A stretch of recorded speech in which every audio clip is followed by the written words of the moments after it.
Love makes fools of us all. At least, that's what they told me. But when I met Adrian, I didn't believe a word of it. I was 22, young and full of dreams, eager to carve a path for myself in the world. He was 28, charming, reckless, and full of promises. That sounded too beautiful to resist. From the moment we met, I was drawn to him, like a moth to a flame, unable to pull away despite the warning signs that flickered in the background, like red flags I refused to see. My family didn't approve. My friends warned me. "He's not right for you, Elena," my best friend, Ava, had said one night over coffee, her hands wrapping around her mug, as she studied me with concern.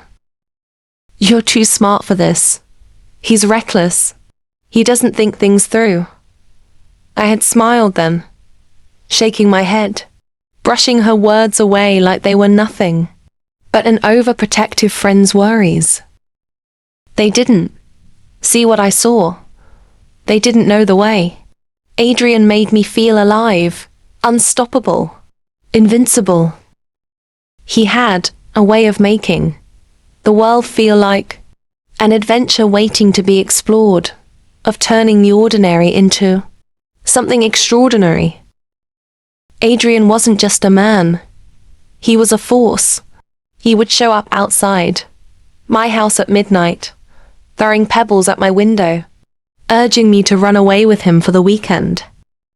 He would spin wild dreams about our future of traveling the world, of building an empire together, of a love so fierce, consuming that nothing could tear us apart. So when he asked me to marry him, I didn't hesitate. I didn't care that my parents disapproved, that my sister cried the night before the wedding, begging me to reconsider. I didn't care that my friends kept telling me he was unstable, that his love was more like a storm than a steady shelter. I loved him, and that was all that mattered. Or so I thought. Marriage was supposed to be the beginning of forever. But with Adrian, it felt like I was losing myself piece by piece. At first, the changes were subtle. The way he never planned anything. The way he spent money like it was infinite. The way he avoided responsibility as if it were a burden too heavy for him to carry. He would disappear for hours, sometimes days, chasing new business ideas that never worked, always returning with empty pockets and a fresh set of apologies. I told myself it was just a rough start, that things would get better once we settled into married life, that they didn't. I worked 2 jobs to keep us afloat, while Adrian chased dreams that never materialized. I paid the bills, bought the groceries, and held us together, while he lived in a world of fantasies. I convinced myself that love meant patience, that one day he would find his footing, that my sacrifices were worth it.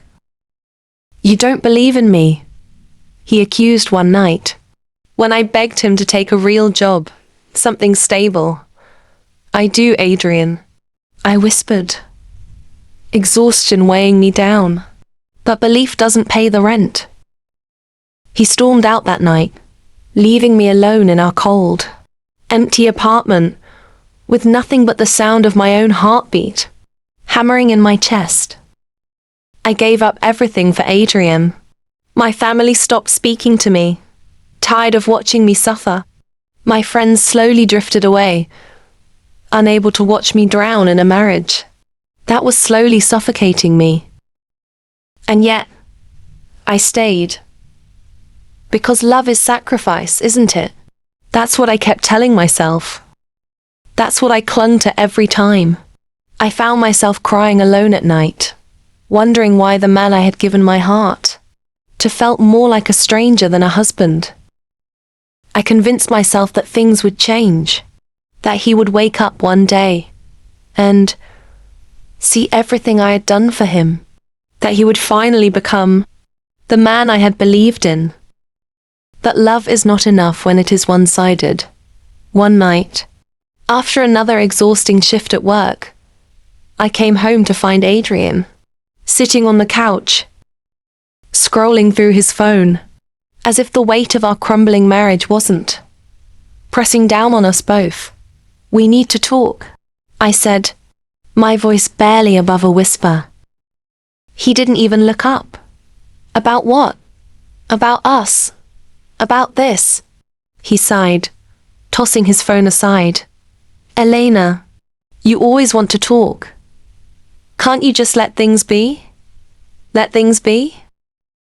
Let things be while I carried the weight of our life on my shoulders.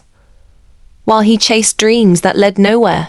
While I gave everything I had to a man who gave me nothing in return. It was in that moment, staring at the man I had once believed in, that I realized the harshest truth of all. Adrian had never really loved me, not in the way that mattered. As if the weight of my sacrifices wasn't enough, fate had one last blow to deliver. One evening, while doing laundry, I found a small slip of paper in Adrian's jacket pocket, a receipt from a hotel, a single room, paid in cash.